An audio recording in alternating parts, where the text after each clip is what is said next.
కృంగిపోనయా నీవు నాతో ఉండగా.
నాకు ఈ పక్క అంతా అసలు 10 రోజుల నుంచి బాగా నెప్పుడుతుంటే నిద్రలో కూడా అటు ఇటు అసలు మెదలాడలేకపోతున్నప్పుడు నొప్పిగా ఉన్నప్పుడు ఇప్పుడు ఆరాధనలో దేవుడు నన్ను స్వస్థపరిచిండు.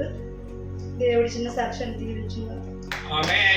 పరిశుద్ధాత్మ దేవుడు ఆమెను తాకాడు కనుక ఆమె శరీరాన్ని దేవుడు స్వస్థపరిచి అందుని బట్టి మహిమకలంగా.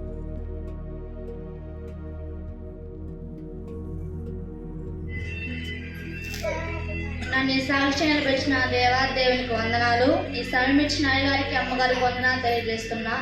నాతో కూడా వచ్చి మీ అందరికి కూడా వందనాలు తెలియజేసుకుంటున్నా.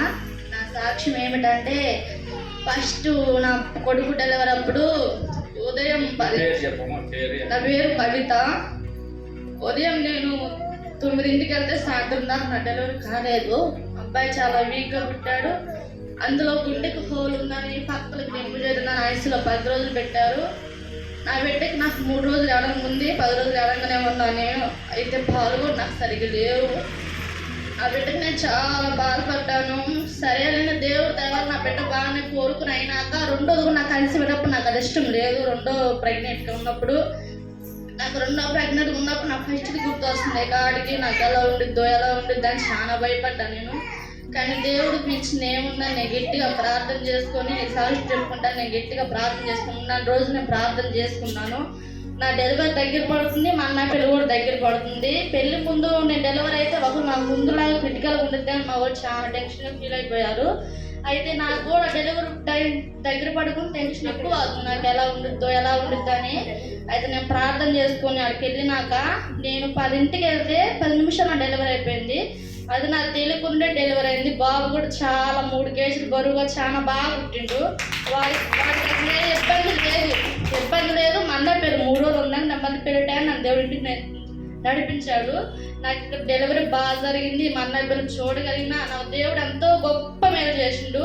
ఇక నేను ఈ సాక్ష్యం చెప్పాలి నాకు గుర్తు వస్తూనే ఉంది. నాకు ఈరోజు తీరింది ఇలా చెప్పడానికి. ఈ సాక్ష్యం దేవుడు దీవించును గాక. పోయిన గురువారం రోజు చిన్నగా పోతున్నా. సాక్ష్యాలు చెప్పాలంటే నాకు చాలా భయం. ఇప్పుడు ఆరాధన చేస్తుంటే నువ్వు చేసిన మేలు ఎందుకు మర్చిపోతున్నావు, చిన్నదైనా అది దేవుడికి చెప్పాలి కదా అని వచ్చింది. అవును, నేను చిన్నదైనా చెప్పలేకపోతున్నాను. ఎందుకు చెప్పలేకపోతున్నాను తెలియదు. అందరిలో భయపడుతున్నాను ఏమనుకున్నా. భయాన్ని తీసే సాక్ష్యం చెప్పే భాగ్యం నాకు దయచేయని ప్రార్థించుకున్నా. నేను అన్నయ్య వాళ్ళ చెల్లెల గురించి చెప్పాడు. అట్లాగే యాక్సిడెంట్ అయ్యింది అంతగా. ఇంకా ఆ స్థితికి నేను పడ్డాను కానీ ఒక చిన్న దెబ్బ కూడా ఏం తగల. ఒక్కొక్కరికైతే కాలు ఎరగటం, చెయ్యి ఎరగటం అయితే జరిగేది. అంత బాగా సడన్గా పడిపోయినా. అప్పటికి ఉండిపోయి బాగా తగిలింది. పైపు బాగా తగిలితే దేవా నీకు ప్రార్థిస్తున్నాయా నాకేం కాకుండా డాక్టర్ కాళ్ళకి వెళ్దామంటే మా ఆయన అనంతపురం మొదలు అక్షర తీపించుకుందో ఎట్టుందో మొత్తం స్కానింగ్ చేస్తారండి. వద్దు నాకేం తగ్గలేదు, నొప్పులు పడుతున్నాయి, ఇక్కడ పోయి ఇంజక్షన్ ఒక్కటే వేయించుకొచ్చుకుంటాను తగ్గిపోద్ది, అదేం కాదు, నాకు కాళ్ళు కానీ బెనికినట్లేదు, చెయ్యి కానీ బెనికినట్లేదు, ఏం లేదు, అంతా బాగానే ఉంది. అయితే నేను ఆదివారం చెప్పాలని అనుకున్నా కానీ అప్పటికి అన్నయ్య ఎనర్జీకి చాలా సాక్ష్యాలు చెప్పారు. అప్పటికి లెగవాలనిపిల్ల ఇప్పటికి ఏందో నాకు ఏం అర్థం కాదు. నాకే సాక్ష్యం నువ్వు ఎందుకు చెప్పటం లేదు. నీ ఇంట్లో ఏ చిన్న విషయం జరిగిన సాక్ష్యం చెప్పొచ్చు కానీ దేవుడు నాకు మాత్రం. అందుకని సాక్ష్యం ఇప్పుడు కూడా చదువుదామో వద్దని ఆలోచించుకుంటూ కూర్చున్నా. ఈ చిన్న సాక్ష్యం దేవుడు దీవించను గాక. 5 వందనలు. నాకు 4 నెలల నుంచి నడుము నొప్పితో ఎంతో బాధపడుతుంది. దెయ్యం బొమ్మలు నిద్రే ఉన్నట్లు అసలు లేచి 1 గంటకి 2 గంటలకి అట్లా లేచి కూర్చుంటున్నా. అసలు నొప్పి అట్లా మళ్ళీ పోయి హాస్పిటల్కి 2 ఇంజక్షన్లు లేపించుకుని ట్యాబ్లెట్లు వేసుకున్నా కూడా కొంచెం అది మింగినట్టే బాగుంటుంది. మళ్ళీ ఎట్టాలని నొప్పి వస్తుంది. ఏం దేవుడా ఈ సంవత్సరం నాకేంది ఈ నడుములో ఎందుకు వస్తున్నాయి దేవుడా, అయ్యా నువ్వే నాకు స్వస్తి ఇవ్వన్నాడు. అయ్యా నేను ఎందుకు ఇలా ప్రార్థన పడుతున్నా, నాకు నిద్ర ఉంటే ఏముండదు. నాకు మా భర్త కూడా పని పోయి పొద్దున్న పాప సాలిపోయినట్టుగా కొండుకుంటాడు. పాప అతను ఎందుకు లేకపోయింది. నేను దేవుడా నువ్వే నాకు స్వస్తి ఇవ్వాల తండ్రి. నాకు నడుములు ప్రార్థనలో కూర్చుంటాడు కూడా నడుము నిలబడలేదు. ఎందుకు దేవుడు ఇంత బలహీనంగా వచ్చింది నాకు, ఎందుకు నాయన అని ప్రార్థన చేసుకుంటా ఉన్నాను. మళ్ళీ సోమవారం పోయి స్కానింగ్ తీపించుకొని అమ్మ నీకు ఎనికిలు ఏ ప్రాబ్లం లేదమ్మా, నీకు బాగుందమ్మా, కాకపోతే నరం ఎండ పట్టింది నీకు, అందువల్ల నీకు నొప్పి వస్తుందమ్మా, ఈ ట్యాబ్లెట్ బాగా చూడు తగ్గితే దేవుడు నీకు వస్తే ఉంటుంది అని చెప్పి డాక్టర్ ఇప్పుడు ఆ టాబ్లెట్ మింగుతాను. ఇప్పుడు వాళ్ళకి ఏం నొప్పి లేదు, నాకు బాగా స్వస్తించింది దేవుడు. రైతులా